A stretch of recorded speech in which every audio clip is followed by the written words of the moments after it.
A caminhada tem 15 anos e o nosso trabalho pela recuperação do centro, que começou com a Associação Vivo Centro, que fez um planejamento estratégico, tem um pouco mais de 30 anos que a gente milita pela recuperação. A gente conseguiu muita coisa nas gestões do Pita, da Marta, do Kassab, parou um pouquinho na do Haddad e essa gestão andou para trás. É com muita dor no coração que fechou essa semana o Olivier Anquier, que ele tinha uma padaria, né? Ali era um lugarzinho, é muito especial aquele lugar onde está a padaria do Anquier. Antes era um muquifinho que tinha ali celular para vender e ele fez uma padaria maravilhosa. Mas ele não aguentou a pandemia, né? Aí eu vi, a Veja publicou, e os comentários, mas como o centro está feio, como está perigoso, como tem gente dormindo na rua. Em primeiro lugar, eu quero lembrar que as pessoas que estão dormindo na rua são nossos patrícios, e nós somos responsáveis por ela. É muito cômodo reclamar, não é? Nós temos que achar uma solução para a questão dos moradores de rua. No mais, o centro está abandonado pela absoluta incompetência desse prefeito, provavelmente o atual vice-prefeito vai no mesmo caminho. Então, Deus me livre e guarde. Mas eu acho que nós vamos ter 4 anos difíceis na cidade de São Paulo. A cidade tem dinheiro, tem recursos, tem inteligência, mas quando não tem tesão, quando está pensando em outra coisa, não adianta você pintar de ouro. Mas então, meus amigos e amigas, vamos continuar fazendo o nosso trabalho. As meninas aí curtem, amam a Vila Zélia, o pedaço delas. Cada um tem que zelar pelo seu pedaço, cada um zelando pelo seu pedaço, a gente vai ter um todo melhor, mesmo que o governo seja ruim. Então, obrigado, meninas, pela presença de vocês. Eu sou do Bom Retiro, nasci no Bom Retiro, morei até os 20 anos. Quando eu passo no Bom Retiro, meu coração treme. Imagino, lógico, com vocês a Vila Zélia. Então, vocês têm a próxima meia hora, 40 minutos, 50 minutos, a tela e o microfone é todo de vocês. Ninguém vai interromper. Vocês falam o que vocês quiserem falar. Um beijo, meninas. Boa apresentação. Obrigada. Obrigada. Começar, então? A Rose sumiu de novo? Obrigada. Rose, cadê você? Oi, estou aqui. Boa noite, gente. Eu sou a Rose, voluntária da Associação Cultural Vila Maria Zélia, e a gente agradece muito ao Carlinhos e ao Laércio pelo convite para estar aqui com vocês, apresentando um pouco da vila, da história, da memória da vila, e falando um pouco do trabalho da associação também. A gente vai passar aqui algumas imagens, né? A Ana vai começar a falar um pouco do panorama histórico da vila, a construção, e a gente espera que dê tempo para passar, né, o que a gente trouxe, e depois a gente fica à disposição para conversar, dialogar com vocês. Vocês querem se apresentar, Ana e Doris?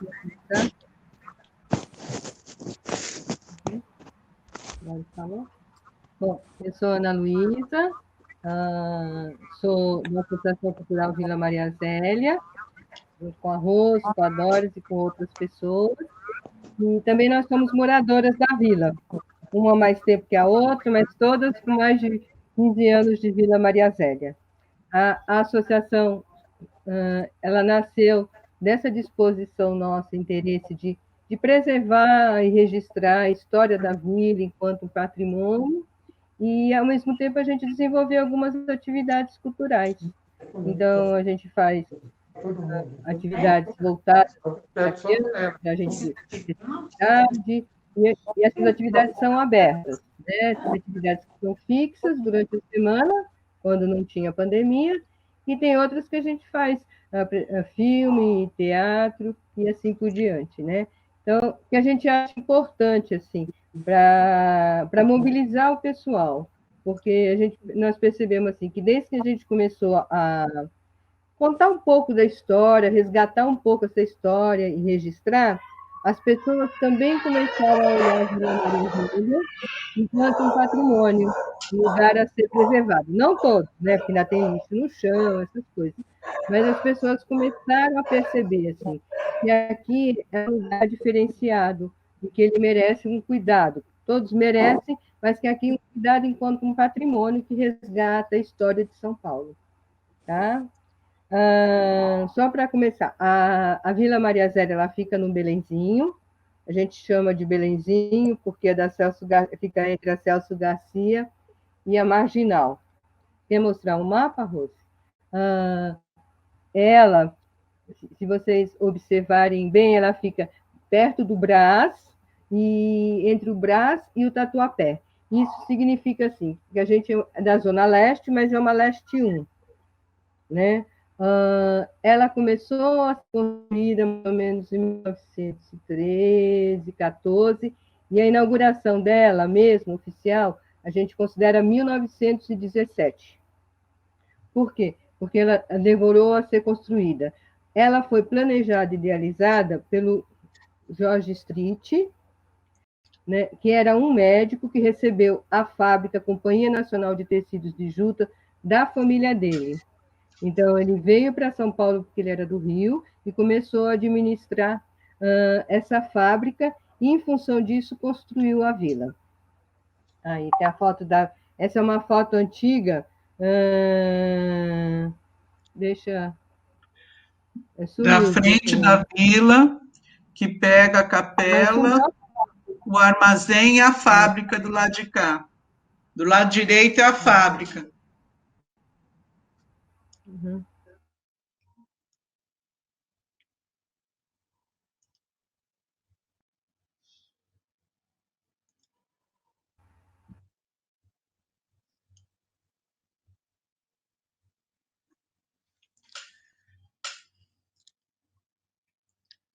A minha foto sumiu.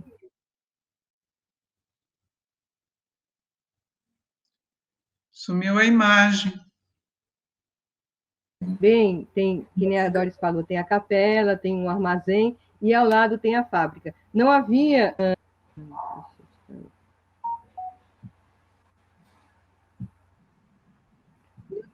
toda. Voltou a imagem? Voltou. Está no slide Vila Maria Zélia. Tá, quando for para mudar, vocês avisam. É bom alguém lá, caiu. Oi? Vai.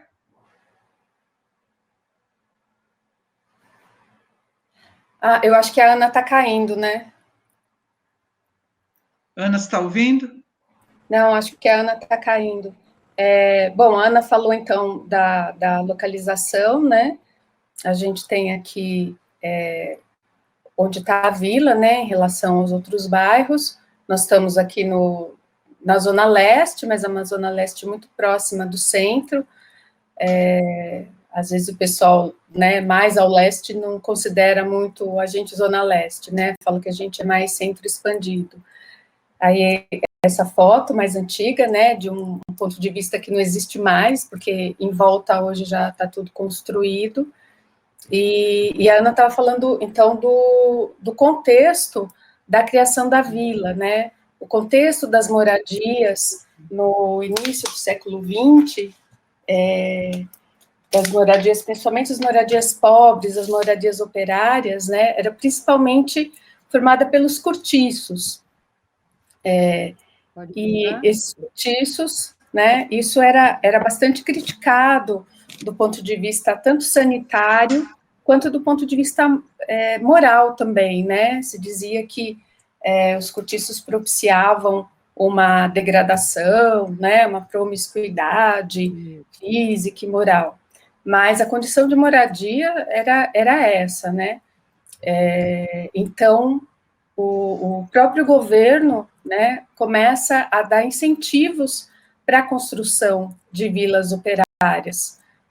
tanto incentivos do ponto de vista de impostos, né, como também infraestrutura, transporte, para tentar modificar um pouco esse panorama, né. Aqui é o George Street, então, George Street era um médico do Rio de Janeiro, o pai dele era industrial, lá no Rio eles tinham indústrias também, e ele depois juntou, né, as ações que ele tinha, também maquinário, trouxe para São Paulo, e aqui ele comprou um grande terreno, né, aqui no Belenzinho, que ia da Avenida Celso Garcia até as margens do Rio Tietê.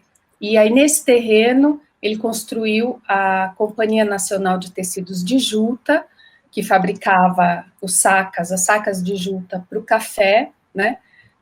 Então, ele não era, né, da economia cafeeira, mas ele estava ali ligado, né, a indústria dele estava ligada a essa economia, e também, junto com essa fábrica, essa grande fábrica, ele tem esse projeto de construir a Vila Operária, né, a vila que depois recebeu o nome de Vila Maria Zélia. Aqui é a família dele, né, já os filhos, né, a esposa, os filhos. E essa é a Maria Zélia, que é uma das filhas, né, a vila recebeu o nome dela em homenagem, porque ela faleceu antes da inauguração da vila, ela faleceu aos 16 anos de tuberculose, em 1915.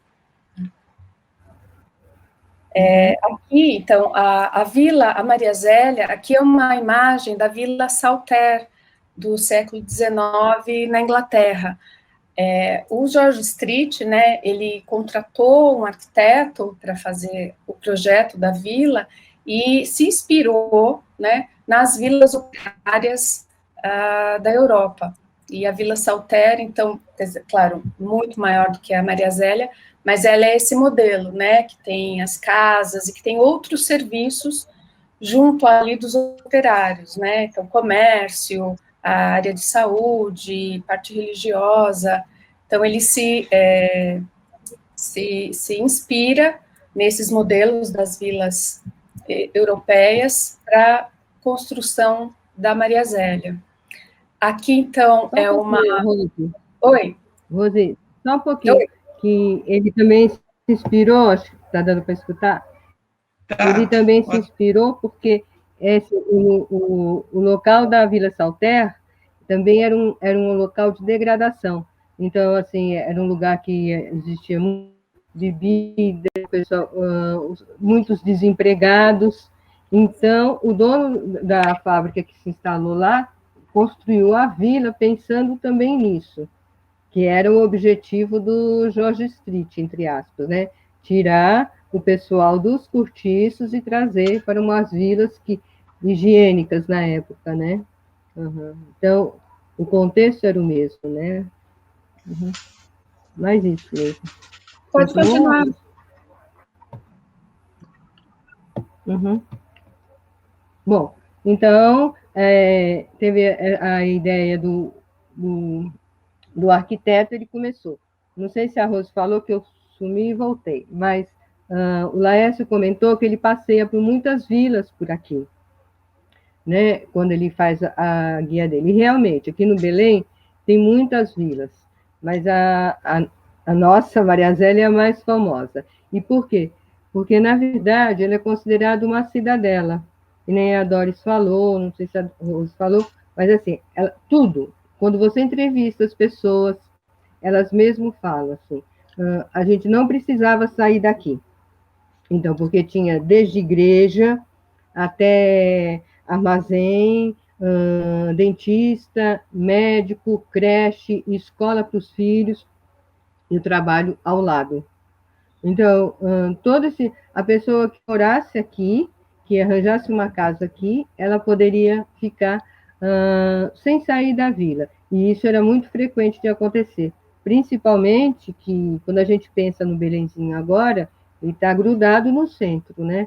Mas naquela época era bem distante, né? O pessoal comenta que, às vezes, assim, tem alguns livros que falam que as pessoas, para voltarem, se saíssem à noite para voltar, dava um pouco de medo, assim, por causa da distância. E a vila foi construída assim, e ao lado da fábrica, o que era muito bom, se a gente pensar, as condições de trabalho. Essa foto mostra isso. Está todo mundo vendo? Que, assim, na verdade, era um lugar distante, assim, você vê um bloco de casas e vê ao fundo outro bloco, a fábrica, mas era um lugar para ser, vamos dizer, ainda habitado, né? E o que acontece, assim, o que é muito discutido, assim, apesar das pessoas gostarem, acharem bom você sair de um lugar onde você tinha um banheiro coletivo, um quarto que vivia toda a família, você agora começar a ter uma casa com banheiro individual, com rede de esgoto, uma iluminação que na época era coletiva, mas tinha iluminação, era uma dádiva, né? Mas, ao mesmo tempo, você tinha o patrão do seu lado que controlava tudo. E tinha também a igreja que também controlava, né?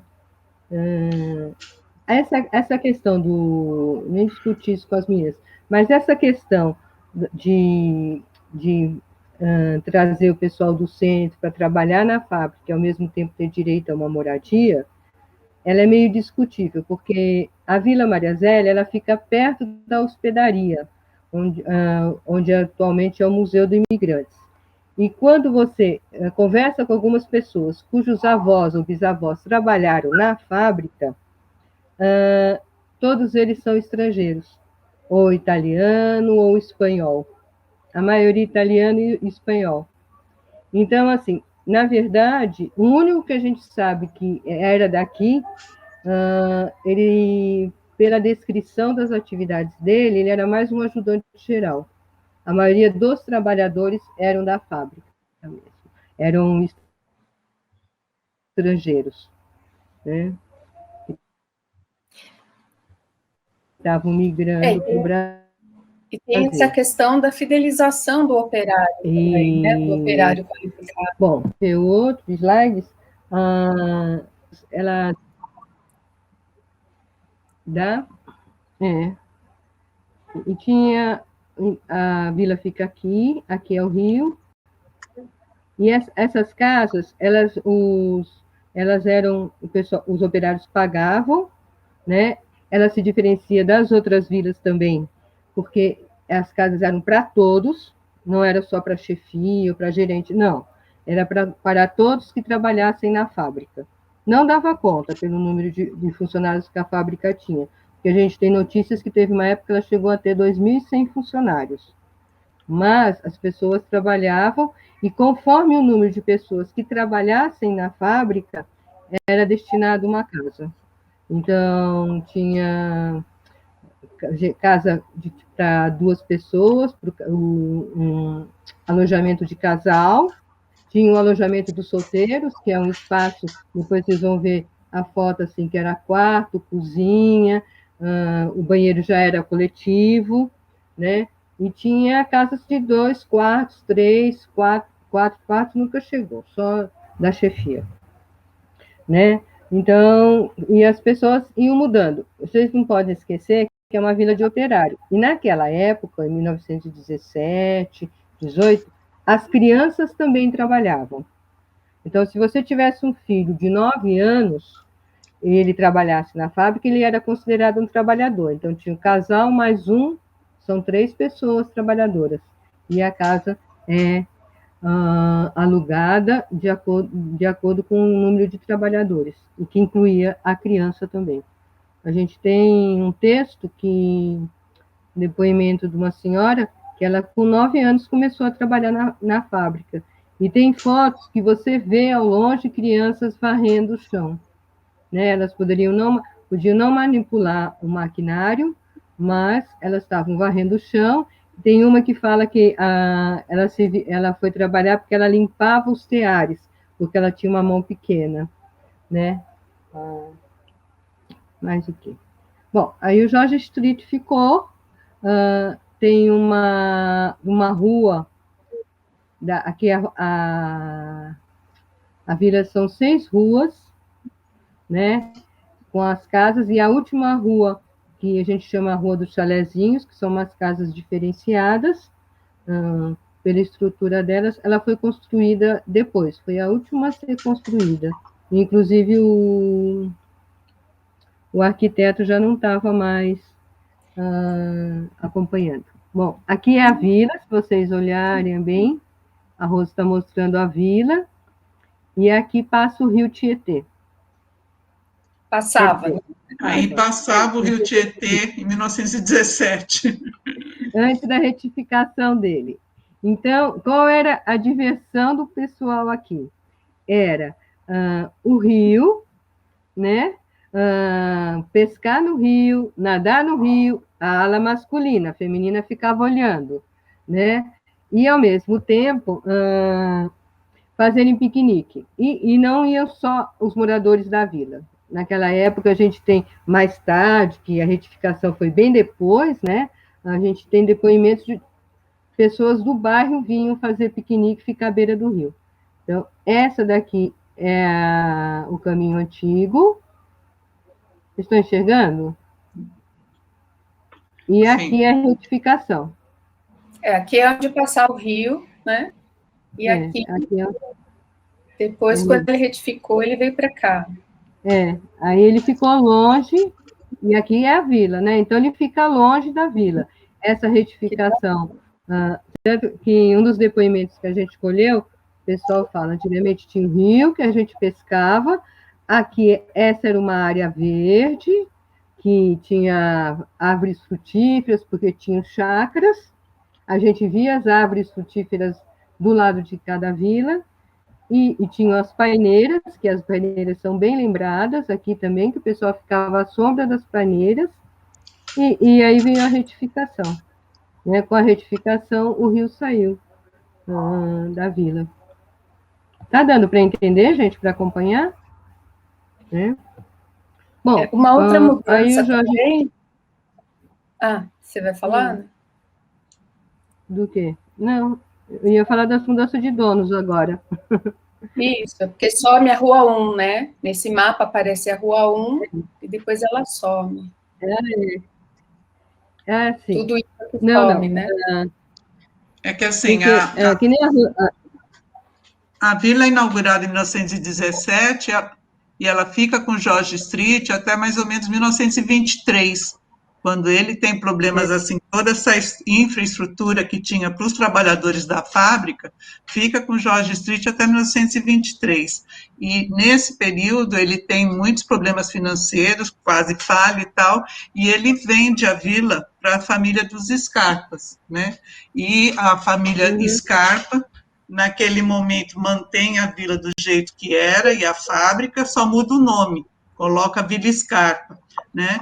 E esse tempo da família Scarpa dura até 1929, quando vem a questão da crise cafeeira, né, da crise da Bolsa, e aí eles também não conseguem ficar. E vende de novo fábrica e vila para a família dos...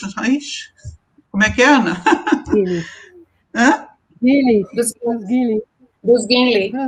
Para os Guindlers, para a família Guindler, que também fica até 33, mais ou menos, e também não consegue, com crise financeira, manter a fábrica, e também e acaba falindo também, e acaba entregando a fábrica e a vila para o INSS da época, para o IAPI. Continua, Rose? Então, aí de 35, né? Bom, nesse período que entrega para o IAPI, os moradores, eles continuam pagando aluguel, só que dessa vez, né, ao invés de pagar aluguel para o dono da fábrica, passa a pagar aluguel para o IAPI, que era o Instituto de Aposentadoria e Pensão dos Industriários, e a fábrica fica fechada, né, de 35 até 39, e aí nesse período 36, 37, uma parte dela é transformada em presídio político, na época da ditadura Vargas. Em 39, a Goodyear comprou a fábrica, né, E aí, então, a vila e a fábrica já estavam dissociadas, e a Goodyear promoveu uma alteração, uma transformação grande na vila, porque ela comprou a fábrica e comprou parte da vila, né? Então, aqui, esse pedaço aqui, então, esse mapa é antes da posse da fábrica pela Goodyear, porque ainda tinha a Rua 1, né? 2, 3, 4, 5, 6. E o que a Goodyear fez? Ela demoliu todo esse pedaço aqui, né? Cerca de 18 casas, creche, jardim da infância. Ela demoliu todo esse pedaço e uma área aqui onde tinha um coreto, e ela avançou, né, para cima do que seria a vila. Então, a vila originalmente tinha a Rua 1 e hoje não tem mais, né, por conta dessa transformação que a Goodyear promoveu. Isso em 39, né? Então, a gente mostrou esse mapa aqui para ver isso, que é uma primeira grande transformação, né? E já, né, não existia aí muita preocupação com, né, não existia ainda um olhar para o patrimônio, né? E aí a gente vai vendo outros mapas, então, em que a gente vai ver que houve várias transformações, né? Do rio, a mudança do rio, a perda aqui da Rua 1, depois essa área que era a área de lazer, que o INSS toma de volta também. Então, tudo isso vai acabar por modificar o modo de vida das pessoas, né? Como a Ana falou, antes, então, o rio passava bem aqui no fundo da vila, ele propiciava lazer, também era uma fonte econômica importante. Quando ele é retificado, né? Ele né, deixa de fazer parte aqui da vida da vila. Aqui a gente já tem... Oi? Não, eu acho que é importante destacar, assim, que a gente acha que por volta de 1930, mais ou menos, o rio, esse braço do rio, ele existia no fundo da vila, mas ele já estava poluído. Então, já deixaram cá nessa época e já deixaram de tomar banho no rio. A única coisa que acontecia eram as regatas, mas nessa então, devido às fábricas, a quantidade de fábricas que tinham na região, e jogavam todo o material delas no braço do rio. Então, a gente calcula que mais ou menos por 1930, 35, pelos acidentes que ocorreram naquela época no rio, né? Não tem nada mais isso. Tá. Esse mapa aqui, já da década de 50, ele já mostra a vila, né? Ainda o rio não está retificado, mas ele já mostra que a vila sem a Rua 1, né? A vila hoje começa na Rua 2. Todas essas ruas, hoje elas têm nome, né? Mas como elas eram conhecidas como Rua 1, 2, 3, 4, 5, 6, até hoje o que é mais forte, né, na memória das pessoas e né, no jeito de falar é chamar as ruas pelo número mesmo. Aqui a gente tem uma foto, né, também uma vista aérea. Oi? Uhum. Não, aqui o Uber sofre para vir aqui. Ele chega na porta, fala o nome da rua, todo mundo, como? Aonde? Né? É interessante isso.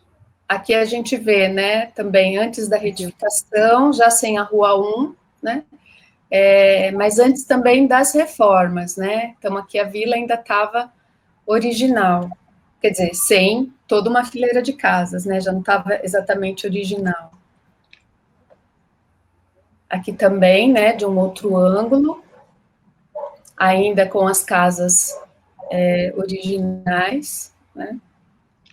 Porque as casas eram todas térreas e todas muito parecidas na questão, a pintura, a cor de porta e janela, todas eram iguais, eram todas amarelinhas e janelas e portas marrom, né? E essa característica, assim, do conjunto, né, e todas as terras, não podia ser modificado, né? enquanto foram do proprietário dos donos da fábrica, né? E mesmo depois, elas também não foram mexidas durante o tempo que era do INSS, do IAPI, quero dizer. Essa área existia um prefeito aqui na vila, que era chamado de prefeito, e ele era responsável por isso. Ele zelava, na época do Jorge Street, ele era até meio parente do Jorge Street, casado com uma cunhada dele, e ele zelava por isso, ele era responsável. E não podia pintar, que nem a Doris falou, eram essas cores, você não podia pôr prego dentro da sua na sua parede, nem dentro nem fora, não podia dormir na sala, então tinha uma série de regras, né, que as pessoas tinham que seguir desde que morassem aqui. E isso ficou na época do Jorge Street, acredito que também na época dos Scarpas, e a estrutura das casas ela ficou até as pessoas comprarem do INSS. Né? Essa área aqui também pertencia, né? Também tinha sido uma área, pertencia a todo o terreno, tinha sido Jorge Street, fazia parte, e também passou para o IAPI, né? Aqui funcionava o Clube Maria Zélia, com campo de futebol, campo de outros esportes, sessão de cinema, teatro, tudo. Hoje em dia aqui é o AME, né? Ambulatório Médico de Especialidades. O clube, ele começou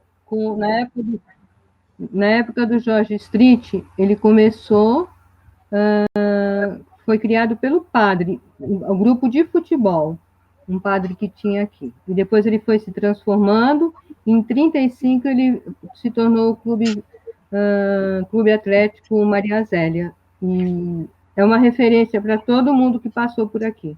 Enquanto clube de futebol de várzea, né? E enquanto lazer. Ele passava filme, ele tinha baile, então as pessoas vinham de fora nos bailes daqui, ele tinha 2 sedes, ele ficou imenso, assim. O pessoal fala que tinha mas era tudo, que nem a Rose falou, como era uma área do INSS, o INSS avisou o pessoal do clube. Um dia nós vamos retomar essa área. Então, todas as construções lá eram de madeira. Era um campo de futebol, mas a arquibancada era de madeira. Era um salão de projeção de filmes, mas ele também era de madeira. Né? Até que um dia derrubaram mesmo, né? E transformaram nesse AME que tem aqui, que a Rose falou. Né? Essa então, uma foto mais recente, né? O rio, então, passava por aqui, né? Bem aqui por trás. E aqui, onde hoje está o ambulatório médico de especialidades, era a área de lazer, né? Então, hoje a paisagem já está bem diferente, né? A vila acabou ficando uma ilha mesmo, cresceu muito em volta, né? Com muitas empresas, transportadoras, e a Marginal também trouxe bastante movimento aqui para essa região. Aqui é uma planta mais simplificada, né, para a gente ver. Aqui já não tem a Rua 1, né, aqui já é da época do tombamento, porque esses nomes que tem hoje são nomes dados na época do tombamento. O processo de tombamento começou em 85 e terminou em 92, se efetivou em 1992. E foi um processo, assim, para quem estava na época, bastante complicado, né? Até hoje é controverso esse processo. São 2 tombamentos, né? O Compresp e o tombamento do Condefat. O tombamento do Condefat, ele tomba as residências todas, o traçado urbano e a vegetação, e o tombamento do Compresp municipal, ele tomba em 4 níveis, né? O nível 1, que seria o nível as construções mais originais, o nível 2, as construções que mantiveram alguns elementos, nível 3, né, que também mantiveram outros elementos, mas menos, e nível 4, área envoltória. Então, são 2 tombamentos, né, assim, que até hoje, então, para as pessoas, assim, eu quero fazer uma reforma, eu quero modificar, fazer isso, fazer aquilo. E também, assim, o tombamento aconteceu depois que as pessoas passaram a comprar suas casas, né, porque as pessoas começaram a comprar suas casas na década de 70, e aí começaram a reformar. E aqui em amarelo, também esse mapa do GeoSampa, ele mostra o que seria a área envoltória, né? Então, a gente vê que uma grande parte, né, já estava totalmente descaracterizada quando houve o tombamento. E, infelizmente, mesmo depois do tombamento, a descaracterização continuou, porque continuou a haver várias reformas. Rosi, deixa eu só colocar uma coisa, não, só voltando um pouquinho, que tem uma questão assim, que se a gente começa a imaginar, as pessoas assim, é uma vila de operários, muitas pessoas com idade, então assim, discutir tombamento, não houve essa discussão, aí houve o tombamento. As pessoas começaram a ter ciência disso mais tarde, e daí a gente achavam que só o armazém, os armazéns da frente e a capela eram tombados.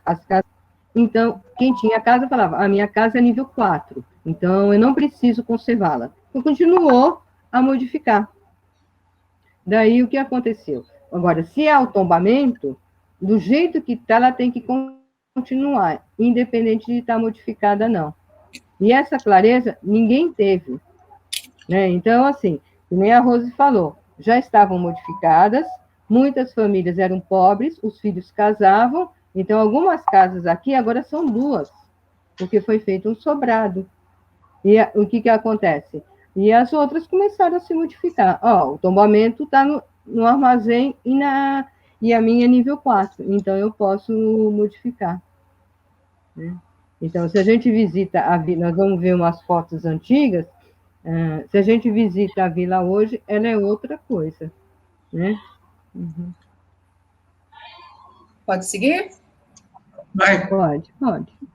Então, aqui a gente tem... a gente vai mostrar algumas fotos, né, da vila, assim, no início, no comecinho. Aqui era a casa que a Ana falou, né, a casa do prefeito, quer dizer, a pessoa que era encarregada da administração da vila, da zeladoria da vila, eram pessoas do George Street aqui na vila, né? Na época era o Luiz Torres de Oliveira, o primeiro. Aqui o armazém, a Associação Cultural ocupa aqui a parte de baixo desse armazém hoje, e a Capela São José, né? É importante registrar que esse armazém, a parte de baixo, a parte de cima é moradia, a parte de baixo ainda pertence ao INSS. E originalmente... As casas não, são todas particulares, né? Originalmente ele era o armazém de secos e molhados. Aqui é uma vista, então, da fábrica e do coreto, que não existe mais, né? O coreto foi demolido pela Goodyear, quando ela comprou a fábrica e avançou. Então, aqui é antes da Goodyear, né? Ainda era a fábrica de tecidos, e tinha uma praça bem grande. Esse era um local também de lazer, né? Um local cultural para os moradores da época. Aqui é a fachada da fábrica, né? Com os caminhõezinhos aqui saindo, né? Com a produção. Essa, então, a fábrica, né? A primeira construção. Aqui também os prédios, né? Esses prédios aqui é que provavelmente serviram de... Essa área que deve estar tombada, né? Que serviram de presídio político. E, como o Laércio falou, né? Em 2019, a fábrica abriu. para a Jornada do Patrimônio, né? Foi algo assim bem inusitado, porque a gente teve bastante dificuldade, né? Assim, ela abre uma vez por ano para uma visita, mas é para falar da produção dela, né? Essa parte aqui a gente nunca tinha visitado, a gente só visitou mesmo na jornada. Aqui é a Rua 6, aquela última rua, aqui é a casa do prefeito, né? E aqui é a Rua dos Chalezinhos, né? Já é uma construção um pouquinho diferente das anteriores, das outras ruas, né? Essa parte que já não tinha mais o arquiteto. E a casa do prefeito, na época, era a maior casa da vila. E continua, né? Só um detalhe, só voltando, Rose, se você voltar, a rua era de terra, era uma terra e não alagava, assim, não alagava, não inundava, mas era toda de uma areia, assim, que ela é tipo a areia do rio, porque o rio era atrás e eles traziam muita areia de lá. E se vocês observarem aqui do lado direito, todas as casas tinham degraus, eram 2 ou 3 degraus, né? Tinha aquele pequeno sótão, né? Por causa da umidade e com medo que alagasse por causa do rio, mas nunca alagou assim. Por isso que é tão fácil também transformar uma casa dessa em sobrado. Você tira a parte de baixo e os alicerces são bem firmes, né? Todas as casas tinham porão e o pé direito sempre muito alto por conta da ventilação, né? Se pensando naquela necessidade de ter casas com uma higiene mais apurada, as casas eram muito altas, né? Com janelas muito em cima, né? Por conta da questão da higiene também, de circulação de ar, de saúde, então. Pode ir. Aqui a gente tem uma outra vista, né? A capela, o outro armazém, que era mais uma área de lazer, serviu de sede para o clube, e embaixo teve várias ocupações ao longo do tempo, teve restaurante, teve sorveteria, aqui fica, hoje a gente montou o centro de memória da vila, e anteriormente esse espaço, onde hoje é o centro de memória, foi uma fábrica de chapéus e calçados. Aqui, na época da inauguração da vila, né, esse prédio abrigou também os roteiros que tinha na época, então tinha, assim, toda uma preocupação, né, não só com a habitação, mas com algumas regras também, com algumas instituições aqui dentro. Aqui, a área que foi demolida, né, Jardim da Infância, desse lado, e aqui a fábrica, né, quando a Goodyear comprou, a Goodyear avançou para cá, para cima. Aqui é o interior da capela, depois a gente vai mostrar como está hoje, né, a capela. Alguns elementos foram retirados, né, essa parte aqui toda foi modificada.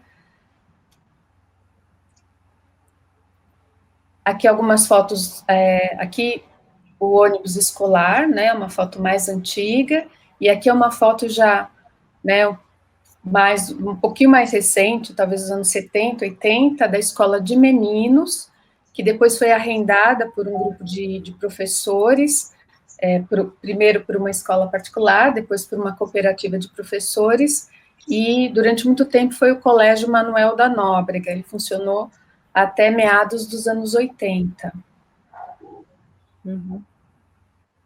Aqui mais algumas fotos da escola, da antiga escola de meninos, já como Colégio Manuel da Nóbrega, quando ele ainda estava em funcionamento. Aqui são fotos um pouco mais antigas das ruas, ainda, né, antes da compra das casas, antes das reformas. Então, a gente vai notando, né, os elementos arquitetônicos, tem, né, toda uma uniformidade, correndo um pouco, gente, por causa do tempo, tá? Aqui um pouco... Rose, peraí, Rose. Oi. Rose. Oi. Eu acho bom destacar que são 2 escolas. uma Sim. em frente da outra, e uma idêntica à outra, uma espelho da outra, porque naquela época uma escola era só de meninos e outra era só para as meninas, né? E que com o tempo, essa daí são as duas de meninos. A de meninos foi a primeira, além de ter sido alugada, já na época do Guinle, ela foi a primeira a ficar impossível de se entrar nela. E começou a cair telhado, e é um prédio, tanto de menino como de menina, são prédios que pertencem ao INSS, né? Mais tarde ela ficou e a outra virou o Grupo Escolar Maria Zélia, que funcionou até a década de 60, 70, né? Era mais isso mesmo. Aqui é uma foto da rua, aqui aquelas paineiras que a Ana citou, né, que fazia o caminho para o rio, mas aqui a gente já vê que já tem algumas casas modificadas. Aqui a gente quer mostrar, então, alguns elementos, né, isso que a Doris e a Ana falaram, esse porão aqui e o degrau, né, essa elevação das casas, por conta da umidade, né, a proximidade do rio, então todas as casas tinham originalmente essa elevação. E aqui um pouco dos elementos originais, né? Hoje em dia acho que tem pouquíssimas, né? Acho que 2 ou 3 casas só. Aqui já é uma foto atual da entrada da vila, tem aqui uma guarita, uma cancela, já tem uma porção de modificações. Aqui é um chalé da Rua 6, é o que que mantém mais características originais, né? Provavelmente isso. E a gente vê assim que em volta, então, a Rua 6 era toda assim, né? Todos os chalés eram assim. Hoje a gente vê que já tem, né, muita modificação. Esse é o chalé que preservou a maior parte, né, E aí a gente fala da dificuldade dos restauros, né, porque, por exemplo, as janelas, as portas, elas estão totalmente fora de padrão, né, então, para poder restaurar, a pessoa tem que gastar, né, bastante dinheiro, ou então pôr uma janela padronizada e aí muda todo o perfil. Aqui é o... acontece... Oi? Não, a casa do lado já está toda modificada, até com o segundo andar. É uma outra casa que tem em cima. Aqui, né? São duas casas, uma embaixo e em cima. Isso que a Ana falou. Né? Aqui é o alojamento, a entrada do antigo alojamento de solteiros, né? Então, se entrava por aqui, essa porta já é, né, bem diferente. E lá dentro, então, tem um pátio e tinha os quartos individuais dos operários solteiros. Né? Depois, quando se começou a modificar, esses quartos foram sendo transformados em casas, né? Foram tendo, por exemplo, essa porta aqui não abria para fora, nenhuma porta abria para fora, era tudo para dentro do pátio. Né? Então, depois também teve várias modificações e começaram a construir, né? Fazer uma remodelagem e desses antigos quartos de solteiros foram surgindo outras residências. Aqui é a fachada... Lá dentro, um pouquinho, Rose, lá dentro só existe uma casa agora, desse pátio que a Rose falou. Então, por aqui, assim, as pessoas têm outra porta que dão para o pátio, mas geralmente elas não usam as outras casas. Só tem uma casa lá dentro. E toda essa área ainda pertence ao INSS. As pessoas têm contrato de compra e venda, mas elas não têm ainda o direito às casas, a posse definitiva das casas. Tanto que o IPTU delas vai para o INSS, e vem no nome do INSS. Então, são vários imóveis que o INSS ainda tem e não resolve isso ainda, né? Aqui é a fachada da escola de meninas, é a parte de cima, então, para a gente ver um pouquinho, né, o grau de degradação. que foi sofrendo. Essa escola já não tem mais a cobertura e nem o piso do segundo andar, né? Tudo já desabou. A outra escola de meninos ainda tem, mas está bastante perigosa e ela já estava lacrada fazia bastante tempo. Aqui é uma foto da escola de meninas. Então, a gente vê a vegetação está crescendo cada vez mais, né? A gente tentou falar com a prefeitura para ver se podava essas árvores, mas é o proprietário, que é o INSS, que tem que pedir, né? Fazer esse pedido e autorizar. Então, hoje, tanto as raízes dessas árvores estão forçando aqui, né? A gente vê que está tudo quebrado aqui a calçada, as raízes estão forçando aqui, estão prejudicando a estrutura do prédio, e também a copa, né? E os galhos estão forçando essas paredes. E aqui é como está atualmente, né? Essa aqui foi até a jornada do ano passado, que a gente conseguiu fazer, o INSS cercou, né, com esses tapumes aqui, sei lá, verde, azul, não sei, e fez essa estrutura, tudo isso pela bagatela de R$500 mil, né, na tentativa de responder ao Ministério Público, porque o INSS está sendo instado, né, está sendo processado pelo Ministério Público por conta da degradação dos dois imóveis. Então, aqui, né, aqui tem a escola de meninos, aqui a escola de meninas, hoje elas estão cercadas com essa estrutura. Aqui algumas fotos do interior da escola de meninas, que a gente ainda entrava, né, até o ano retrasado, né, ano passado a gente já não entrou mais. Aqui já é uma foto até mais antiga, porque hoje a vegetação já tomou bastante conta. Então, a gente vê aqui, era a estrutura do segundo andar, né? Já caiu tudo, só tem essas paredes aqui em cima. Essa foto aqui é uma panorâmica, Ana? Essa foto é sua, né? Ah, é a panorâmica da escola de meninas.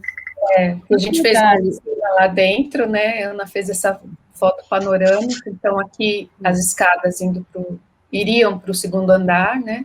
Aqui o pátio. Só um detalhe, quem já viu aquela série Cidade Invisível na Netflix, o local que eles chamam de ocupação, eles falam da ocupação, é toda essa escola de meninas e a área ao redor. Né? Se vocês assistirem, vocês vão identificar. Esses cabos aqui fazem parte dessa estrutura que o INSS colocou, né? Uma espécie de amarração para, a gente acredita, né? Para tentar segurar. Então, a escola, aqui é o pátio, né? Um pedaço do pátio. Então, a vegetação está dominando e é assim que ela está hoje. Aqui é uma foto, aqui também é da jornada do ano passado, a capela, que deve começar um processo de restauração, a gente não sabe quando, né? Mas a capela hoje é da Cúria, ela não é mais do INSS, e aquele outro armazém onde tem o centro de memória, né? Também está bem degradado esse armazém. Aqui é a fachada daquele armazém, uma das fachadas, né, daquele armazém. Os armazéns, assim como as escolas, eles também são espelhados, né? Esse armazém era uma antiga sapataria. Então, o maquinário de sapataria e de fazer chapéu, ele ainda está aí. Né? Tanto que a gente, quando montou o centro de memória nesse armazém, a gente utilizou e deixou. Também não é possível mexer, porque eles são muito pesados. Mas eles funcionavam, e essa portinha aqui do lado, que vocês estão vendo, ela funcionava como, era um dentista, um ambulatório médico, né? Uhum.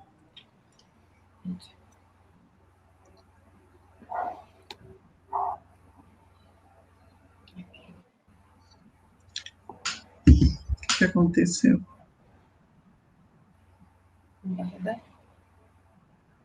tá A gente achando vai o filme? tentar mostrar alguns pequenos vídeos. É.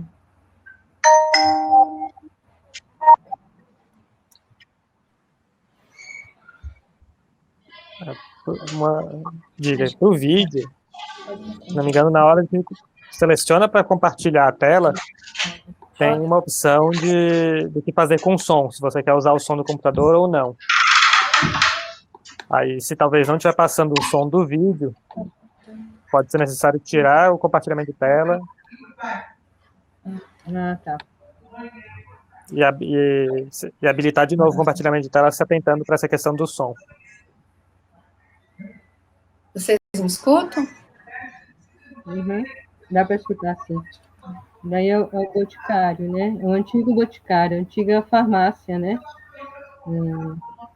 E que agora é o local que a gente trabalha, é da associação. Acho que tá. Esse cantinho que tem esse armário vermelho era o local que eles fabricavam, né? Faziam os remédios, e assim por diante, né?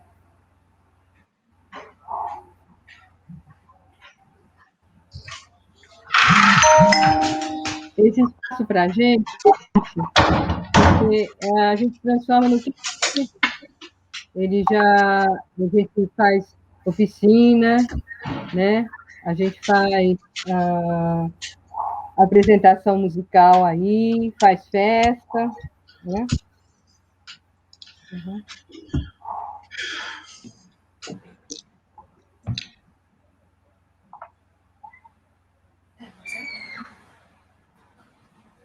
Não responde. Ah, tá. Tá mostrando.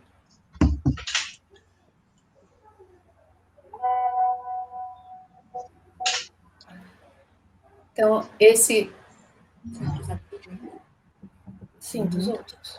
Aqui a gente viu um pequeno vídeo da antiga farmácia, né? Com os armários originais.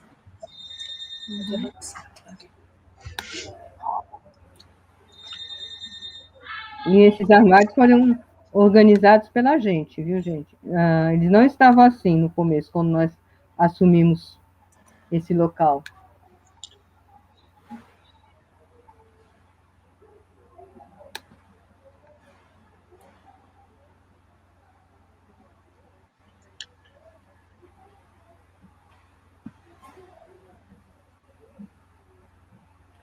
Esse é o outro lado, que antigamente era o armazém de secos e molhados. Nós temos uma parceria com o Grupo 19 de Teatro, então, nesse local, muitas peças são apresentadas pelo grupo mesmo, né? E nós também utilizamos para algumas atividades. A gente tem uma arquibancada montada e lá no fundo tem um banheiro, né? Essa escada, ela dá para o andar superior, só que ela está fechada. Então, tem uma porta no fundo que dá para o andar superior, onde tem 2 residências particulares, que também tem contrato de compra e venda com o INSS, mas não definitivo.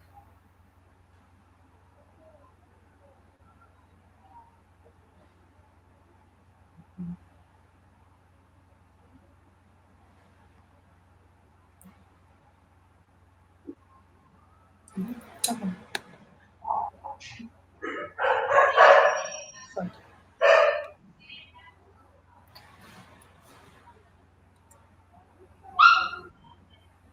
Esse aqui ele tá longo, mas a gente vai... Ele tá longo ainda? Não, tem um outro. Se não tiver cortado, peraí.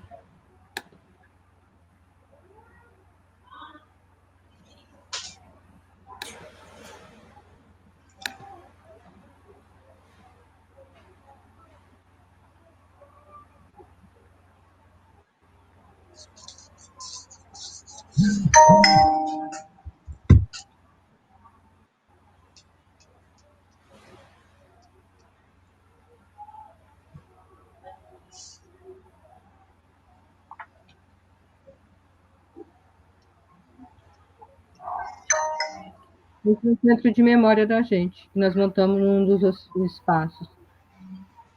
Nem eu falei, quando nós começamos a perceber as questões da vila, o pessoal começou a trazer muito material. Então, nós tentamos organizar, assim, para expor mesmo. Então, a gente abre durante as visitas, mas é um espaço que já caiu a parte superior. Vocês veem algumas máquinas, e a gente tem esse maquinário de confecção de sapato, e assim por diante.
Curtindo. É, o outro também. O outro também. Ah, é o meu.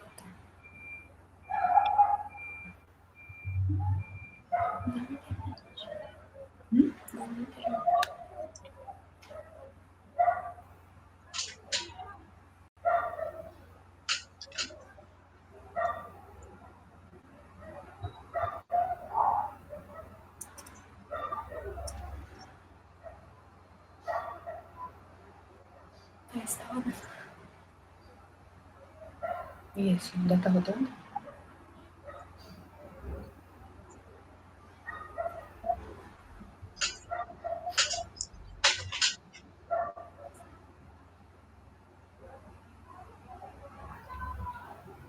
Vai ficar um pouquinho mais na casa. Porque tive que acelerar. Essa é uma das ruas, gente. São as duas escolas, a de meninas do lado direito, a de meninos do lado esquerdo.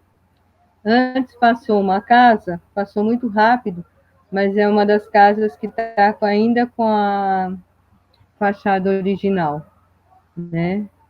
Aí vem o alojamento. Vocês reparam nesse desenho que tem no alto, ele percorre todo o alojamento. Algumas casas já te retiraram, mas depois ele continua um tempo. Então, e atrás dele fica o outro alojamento, que é o de casados, dos casais, vamos dizer assim, que não tinham filhos.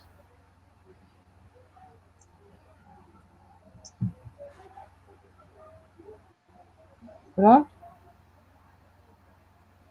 Meu áudio tá ligado? Essa é a rua 6. Essa era a rua dos chalés. A direita. Isso que eu falo. Todo esse lado direito era de chalézinho. Era toda de chalé. Que está todo modificado.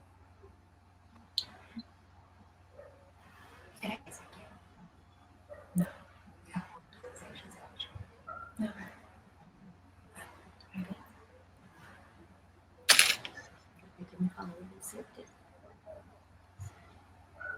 Seu chalé original.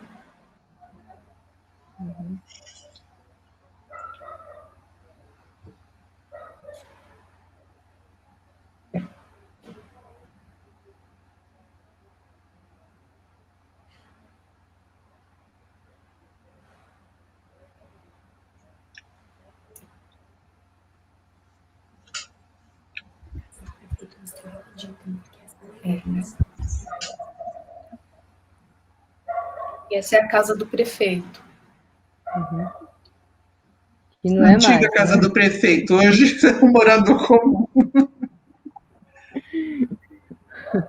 Hoje é o sonho das pessoas. Quando que ela vai vender essa casa? Essa é uma casa original. Fachada original. Uhum. Acho que falta só um último. Deixa eu botar para apresentar.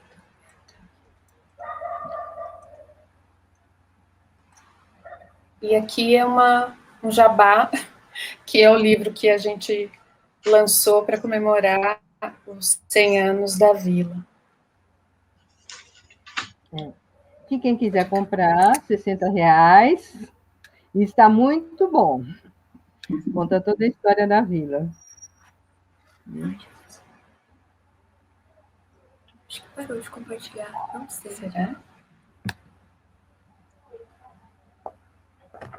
Posso fechar? É isso, gente. Se alguém quiser fazer alguma pergunta, se tiver alguma dúvida, gente,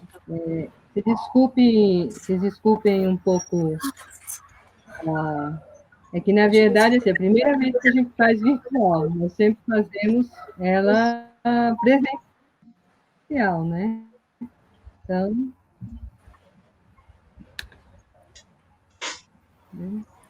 A gente pede desculpas por ter sido um pouco longa, mas é que tem muita história, né? Ainda assim faltou muita coisa para contar, para mostrar.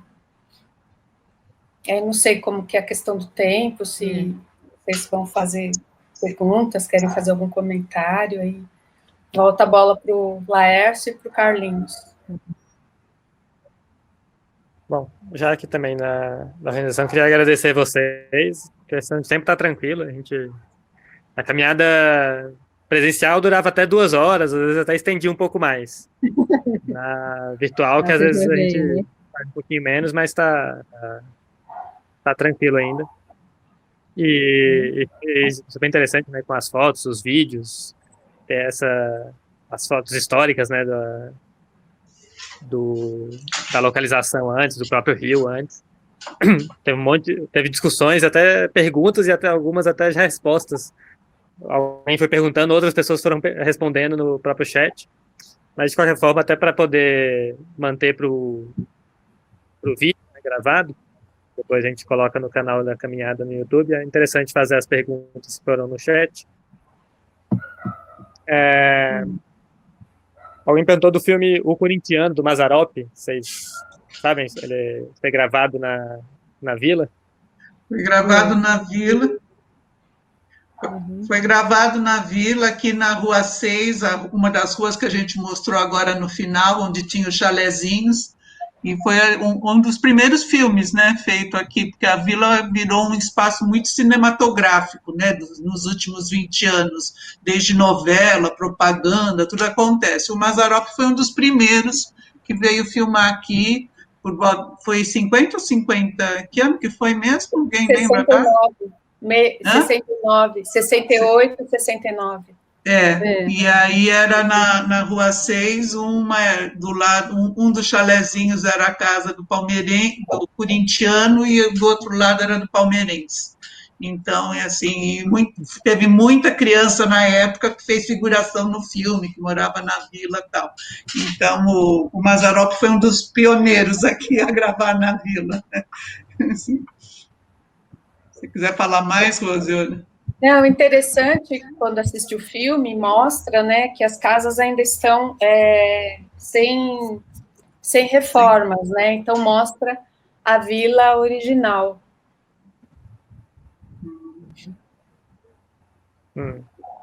Até alguém, se vocês quiserem depois procurar no chat, até alguém chegou a mandar um vídeo do YouTube também sobre o filme.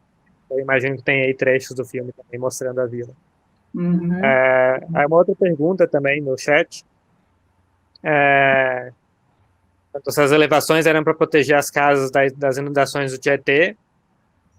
E aí alguém emendou até comentando também que diz que antes da retificação do Tietê não tinha inundação. Não. Apesar de, É apesar do Rio verdade. estar mais perto. Tem essa... Falar um É pouco isso dessa questão mesmo. de relação com o Rio, essas questões. Então, nunca teve, assim, nunca teve inundação. Era uma ideia que o pessoal tinha, às vezes tem gente que fala que a família teve medo de morar por causa disso, mas nunca teve. O que a gente sabe, assim, quando teve a retificação, o que acontece? O rio ganha mais força porque agora ele está reto.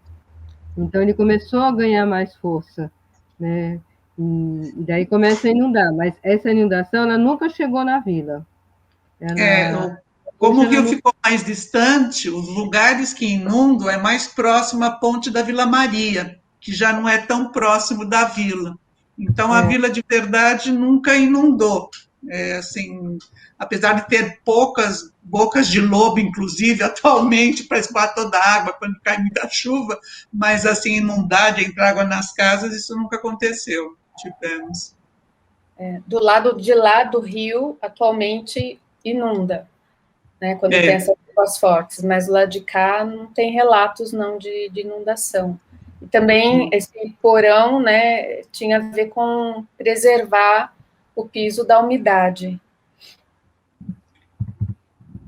Mas é um porão pequeno, é 1 metro só. Nem ninguém lá, né? Só para... Mas aí Para ventilação mesmo.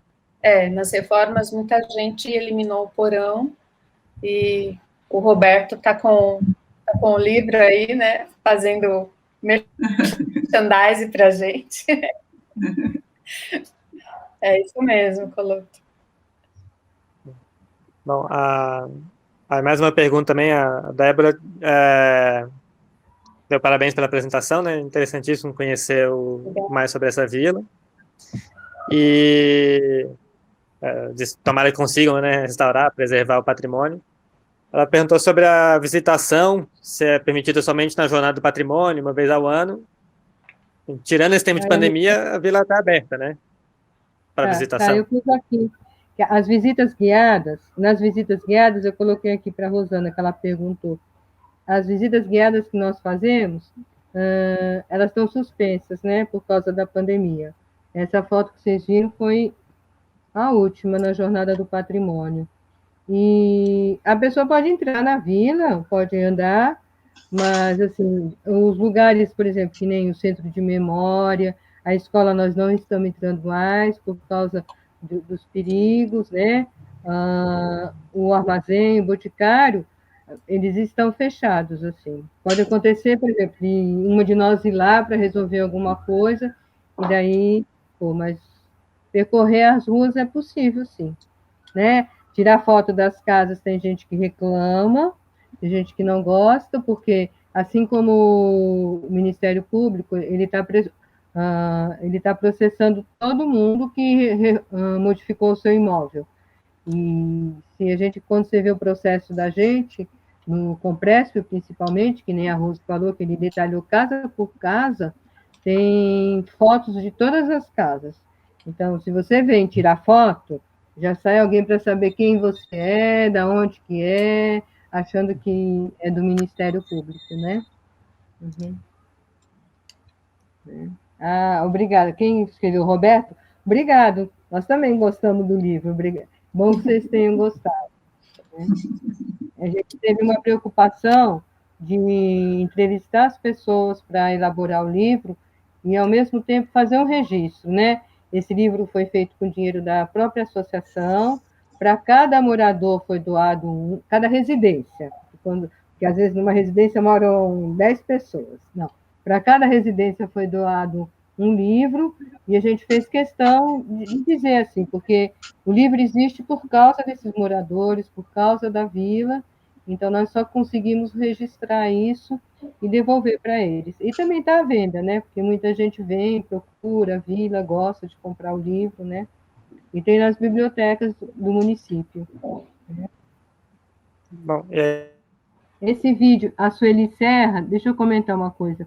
A Sueli Serra está falando que viu um vídeo de uma bailarina, é da Zélia. A Zélia é uma bailarina e ela é bisneta, né?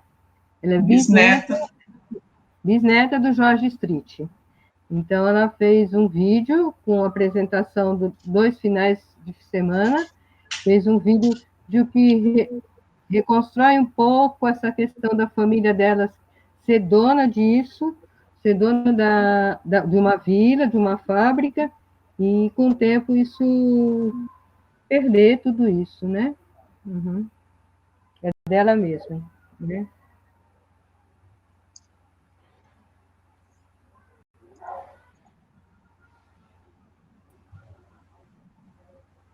Uhum. Bom, não sei se eu estava fazendo a minha pergunta aqui e caiu, mas a Rosana tinha perguntado sobre como adquirir o livro, como é que... Vocês falaram que tem na biblioteca, mas se quiser comprar o livro, quais são os contatos, como é que alguém poderia fazer?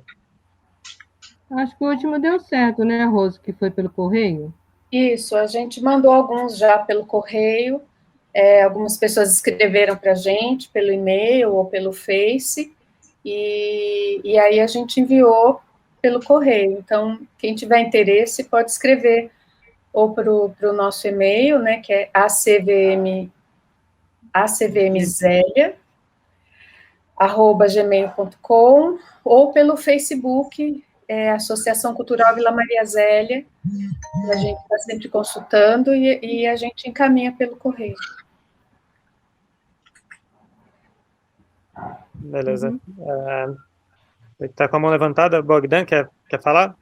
Quero sim. Meninas, que apresentação maravilhosa. Muito obrigado. Eu queria não só fazer uma pergunta, mas fazer algumas colocações, né? Porque o que a gente está vendo hoje em relação ao PIO, ao plano diretor de São Paulo, centro de São Paulo, tudo que vai virar, eu não sei, é uma colocação, não é nem uma colocação pergunta. Será que a gente vai ter que criar várias associações para poder manter um pouco da história e não ficar refém dessa especulação imobiliária? Porque, é muito complicado isso. Se a gente parar para pensar, eu fico imaginando a dificuldade que vocês tiveram para fazer tudo isso, né? Que tipo de lei de fomento para fazer o livro. Vocês moveram mundos e fundos e merecem, sei lá, medalha por isso. Obrigada. Obrigada, muito bom. Quem não trabalha no processo de levantamento cultural de um determinado item, ou de uma determinada região, ou de um imóvel, seja lá o que for, de uma cultura, não tem a mínima noção da dificuldade que é isso. E eu acho interessante deixar isso relatado aqui, da importância desse trabalho de vocês, como referência, porque a gente vai sofrer daqui para frente. Porque se a gente pegar da Paulista até a Barra Funda, da Barra Funda até o Tietê, do Tietê até a Glicério, voltando à Paulista, toda essa região vai ser completamente dilapidada para construir prédio novo. Não, vamos adensar. Gente, vamos pôr a mão na consciência, a gente precisa se organizar como sociedade para falar um basta nisso. Vocês são exemplo disso daí. E será que é só através da associação cultural que a gente consegue isso? Né? Sei lá. Fica aqui o meu parabéns por tudo isso que vocês trouxeram. Eu fiquei escondidinho e obrigado. Vou visitá-las aí. Legal, bem assim.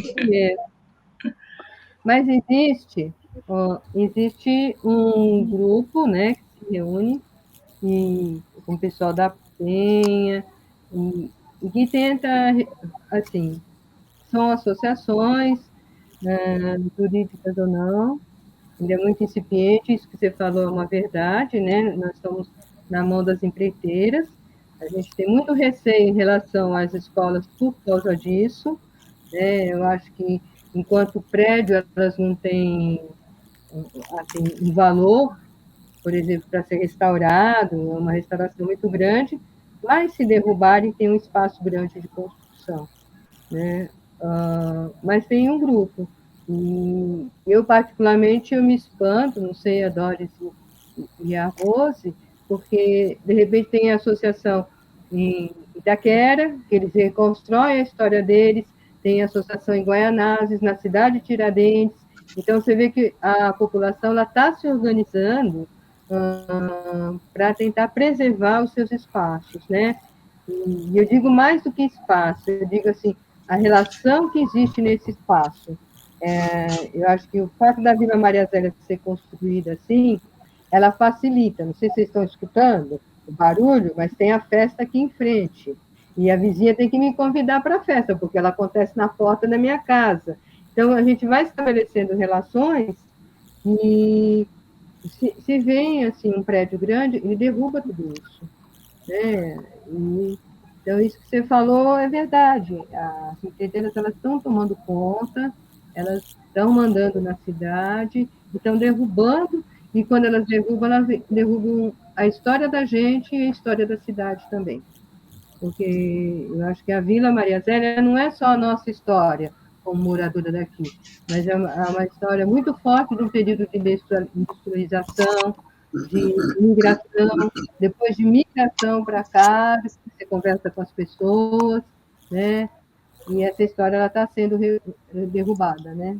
Uhum. E tem outra questão, né, Ana Luísa? Tem a questão da infraestrutura, água, energia, esgoto. Como é que vai fazer tudo isso? Está tudo sobrecarregado no centro. Não, se der um apagão aqui, já era. Bom, enfim. Perto mesmo, está tendo bastante construção de edifícios, né? E a gente, uma preocupação também, porque o tráfego, né? O tráfego já é difícil ali, Celso Garcia, Catumbi, né? Que é a ligação para Marginal. E quem vem aqui para a Vila, às vezes fica um tempão parado, né? Porque tem os caminhões que vão para a fábrica, e tem prédios que estão chegando perto aqui da Vila e vai aumentar bastante também, né? Esse tráfego. Fora que tem essa questão aí do Arco Tietê, né? Que é um projeto, a possibilidade de passar uma avenida aqui no fundo da Vila, né? Vindo lá da Zona Oeste, fazendo, né? Meio em paralelo com a Marginal, fazendo a ligação oeste-leste. Isso também vai trazer um tráfego bem grande. Agora, com relação assim, à mobilização, tem que ter mobilização de todo mundo, porque a especulação está vindo com muita força. Esse grupo que a Ana falou, Observatório do Patrimônio, a gente, né, de vez em quando se reúne para trocar, né, um pouco ideias, propostas, e tem a rede do patrimônio, rede estadual do patrimônio, também, que foi lançada há uns 2 anos, está se articulando, está aí também fazendo, né, bastante discussões. Acho que também é um canal interessante para o pessoal da caminhada, talvez conhecer o trabalho da Rede Patrimônio, Rede Estadual do Patrimônio. A gente pode passar o contato também da rede depois. Coloca os contatos possíveis aí, até o de vocês, aqui no chat, para a gente deixar guardado, pelo menos isso. E o vídeo vai para o YouTube depois. O Coloto, você queria falar alguma coisa, Coloto? Sim, quero. Tá saindo minha voz aí? Sim, sim. Beleza. Pessoal, primeiro, só completar com os nossos palestrantes, né? Elas falaram que recuperaram aqui no livro fotos dos armários acho que é a Botica, né? Reparos do antigo Boticário, tá? Olha, gente, eu tenho adquirido livros na estante virtual por conta desse período de clausura, né? E como o livro de arte e livro de história está muito bem elaborado de vocês, tá? Eu adquiri um há uns 6 meses atrás, que era sobre ornamentação arquitetônica. Tem muito conteúdo, mas não é em papel couché como o de vocês. Então, compromete um pouco, você percebe que está faltando alguma coisa, né? Isso aqui não é couché brilhante, é acetinado, quer dizer, foi feito com muito cuidado, vale a pena. E o preço eu posso falar com conhecimento de causa, está excelente, gente, é um material assim que vale a pena ter como patrimônio, mostrar para a família, as novas gerações, para as velhas gerações. E a última coisa eu essa semana falei com o meu irmão caçula, que ele atuou no movimento nos anos 90, recusando a implantação da nova Faria Lima, tá? E o que a gente percebe, a gente tem uma vida hoje fake, né?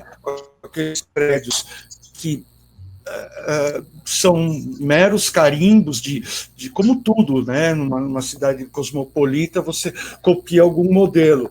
Só que quando ela foi aberta, lá nos anos 90, o processo de degradação do centro estava muito forte, quer dizer, é sempre o caminho que se procura, isso para amarrar com a ideia da especulação imobiliária, né?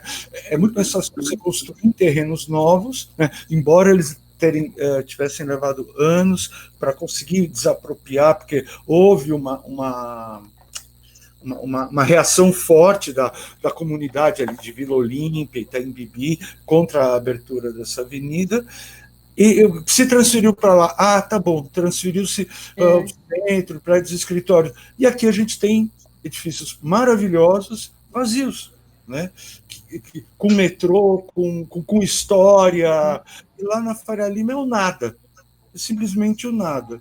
Né? Se ela vai testemunhar alguma coisa agora, vai ser edifícios vazios, porque as pessoas, você vai ter um maior contingente de pessoas trabalhando a partir de suas casas do que indo até um edifício e tal. Então, se a Faria Lima vai servir para alguma coisa, para daqui a uns anos mostrar uma forma de apropriação do espaço urbano que é negativo, como esse arco do Tietê.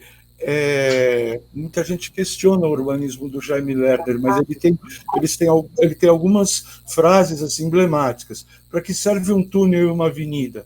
Né? É para você ir de um engarrafamento a outro. Né? Com certeza. Né? Eu não sei se você se lembra, ele falou essa frase durante a gestão Maluf, quando o Maluf rasgou túnel para a cidade toda, aquela orgia de obras viárias e tal. Ele falou só isso, quase mineiramente, né? Nem parece que o cara é paranaense, né? É uma frase assim, sucinta, direta, e disse tudo. Eu moro na Bela Vista. Quando eu estava na faculdade de arquitetura, o meu professor falou: olha, eu fui funcionário do planejamento urbano no início dos anos 70. Eu vi o traçado da Rua 13 de Maio, né? Que virou uma avenida. Ela tem rua, mas ela tem o gabarito de avenida.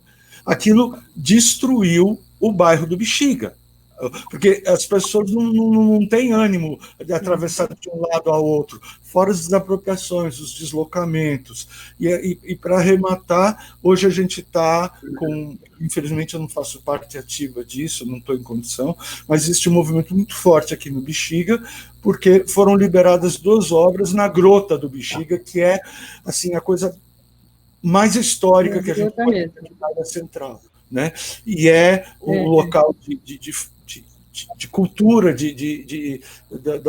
onde os imigrantes, anteriormente os negros, os próprios índios estavam estabelecidos. Né? Então, e o que serve a verticalização da cidade? É uma cidade super quente, super seca. Quem tem planta em casa sabe o que é ser uma cidade seca, né? Ótimo para secar roupa, você nem precisa de máquina de lavar. Torceu, pendurou, tá seco. Agora, as plantas, se você não ficar borrifando, que agora a gente fica em casa, a gente olha as plantas secarem. Né? Eu achava que eu adubava mal minhas plantas, aí eu percebi que não, falta água, falta umidade. Então, que cidade é essa a gente vai deixar para filhos e netos, para as próximas gerações? É um absurdo, é um absurdo. É isso. Gente, se eu continuar falando, eu vou roubar o palanque aqui. Desculpa, eu já falei outras vezes. Posso te complementar, Coloto? Fala. Os absurdos são tamanhos, cara, que assim, por regra, IFAM, Compresp e Condefat, por regra, a 120 metros de um bem tombado, não se constrói nada. Analisemos a Caio Prato, o que virou. Pois é. Pois é. Né? Com o Parque Augusta, que já era tombado. Com Caetano de Campos, que é tombado. Com a casinha que fica na Augusta, ou a Clemente Ferreira, e por aí vai. Então, os caras não estão respeitando nada. Nada. Tá? É um crime em cima do outro. É isso. Valeu, meninas, muito obrigado, e eu sou muito orgulhoso de ter esse livro de vocês. Eu usei nas aulas lá na instituição cultural onde eu leciono ano passado, tem um vídeo com eu mostrando o livro de vocês e discutindo a questão da moradia operária. Outra coisa, né? Eu até deixei marcado, agora é a última vez. Vocês estão vendo aqui, vocês têm foto das casas, as plantas, tá tudo detalhadinho, quer dizer, você realmente um trabalho antropológico, você consegue mergulhar na vida das pessoas, tá? Como era isso. Muito obrigado. Obrigado, Rafael, Laércio, André e todos. Obrigada a você. Tá, gente? Obrigada. Eu vou fechar aqui o microfone. Um abraço. Só um detalhe. Deixa eu só falar um detalhe nas suas fotos. Você mostrou foto de 2 pessoas arrumando os armários, né? Foi quando nós começamos a organizar o armário, o boticário, e um deles é o presidente. Na época era o presidente da associação. Então, muitas coisas foram feitas por nós mesmos, né? Da associação e outras pessoas. Né? É isso. Eu esqueci de pôr o marcador na página, eu vou procurar ela de novo, tá? Não, tudo bem. É só quando você retomar ela. Peraí, deixa eu ver. Não, tá no final. Aqui. Enquanto você mostra aí, Coloto, deixa eu fazer uma pergunta para o nosso querido fotógrafo maravilhoso, Mansur. Oi, Douglas. Douglas, você tem fotos da Vila Maria Zélia? Você sabe que eu tenho só do encontro lá que está tendo. Eu tenho do encontro, só que tem lá. Que teve lá. Deixa eu fazer uma caminhada fotográfica lá, viu? Não tem lá foto, não, deles. Bacana. Olha lá, Coloto. Olha que foto. É uma pena de não ter. De não ter foto deles. É o ex-presidente da associação. E a Rô é super minha amiga, eu podia. Mas foi uma falha minha, sabe, nenhum. Só foi uma vez quando teve o ato lá da. O ato do Olavo Hansen, né? Do Olavo Hansen. Isso, do Olavo. Aí eu fui e fiz as fotos lá, algumas fotos. Mas aí fiquei, marco o carro várias vezes de ir e nunca vou. Tem que esperar a pandemia. Mesmo, passear lá por dentro, né? Agora é esperar a pandemia. Tem que fazer uns projetos de parceria, né, Douglas? Precisamos sim, viu? Aí, isso é uma coisa que precisamos, viu? Principalmente ali em outros lugares da Zélia, outros. Eu acho que como quando essa preservação, né, da memória é uma coisa muito importante, né? Coisa que a gente preserva muito pouco, né? A nossa história, né? Aqui nesse país. Estamos literalmente reféns dos especuladores. Mas parabéns para vocês aí. Meninas, vou deixá-las. Aqui no Tatuapé tinha umas casinhas. Então, aqui, André. Viu, André? Aqui no Tatuapé tinha uma vila. Eles destruíram toda a vila e estão fazendo. Foi. De surpresa, Ventura, quando. No final de semana. Foi no final de semana.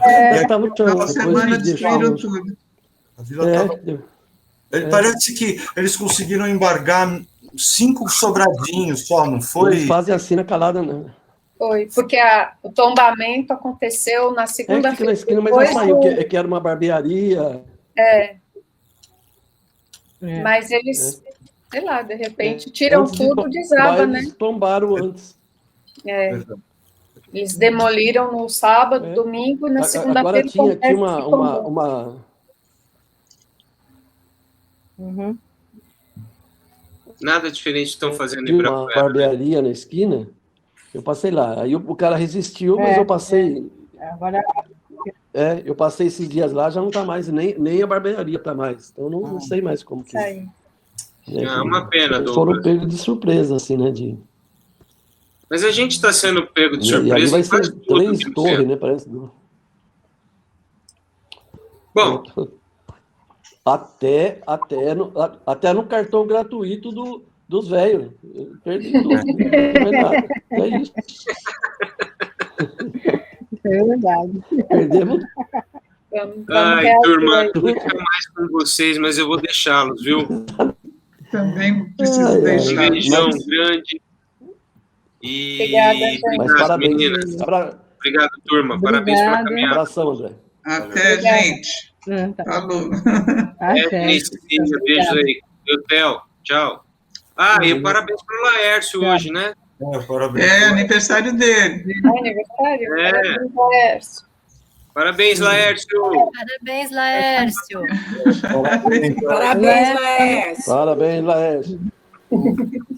Só mais um o Carlos Betel vai...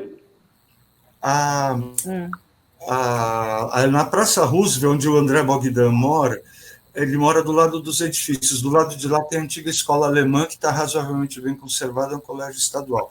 Do lado, existe exatamente isso, que eu não sei se foi o André ou o Douglas Mansur que comentou, né? Vamos deixar cair. É o que está acontecendo lá, uma casa linda, era uma casa senhorial, né? Um pequeno palacete de porão, porão não, um pavimento de serviço, e a casa principal é um quase sobrado, né? Mas a casa toda se desenvolve num pavimento só, e esse pavimento inferior, da direito menor, fazia às vezes do arejamento e também das instalações que geravam sujeira, cozinha, lavanderia, barulho, enfim, depósitos, a criadagem. Hoje a casa, acho que já tem uns 2 ou 3 anos, o telhado ruiu completamente, né? Ela está toda escorada, né? Assim, você percebe que é tijolo, né? É um tijolo muito forte, só que a argamassa, normalmente eles faziam pobre em cimento, porque cimento era importado. Então, o perigo de ruína é muito grande. E está lá, há décadas está naquele estado de abandono, né? Era isso, né? Quer dizer, esse é o padrão, né, Coloto? Esse é o padrão. Deixar deteriorar para a gente depois vender e ganhar uma... Exato. As burras. Eu gosto de mas eles estão ganhando. Não. André, outra região também que está... É a região da Cracolândia ali, daquela antiga rodoviária, que hoje está tudo no prédio, e outro lado a Porto Seguro está comprando tudo, né? Sim, a Porto Seguro é o quê? Basicamente o Itaú. As incorporadoras todas precisam do quê? De um banco para financiar. Quem quer? Itaú. Aí fica esse monte de... que nem aquele elefante... Já tem tudo ali, né? Da Caio Prado com a Augusta. O prédio da frente está com o quê? 20%, 30% de ocupação. Os prédios pequenininhos estão meio ocupados. E quem está morando em prédio grande, e a nossa história vai indo, vai se esvaindo. Até quando? Que pena. Fui. Beijos. Beijo, gente. Tchau. Tchau, gente. Tchau, pessoal. Obrigado.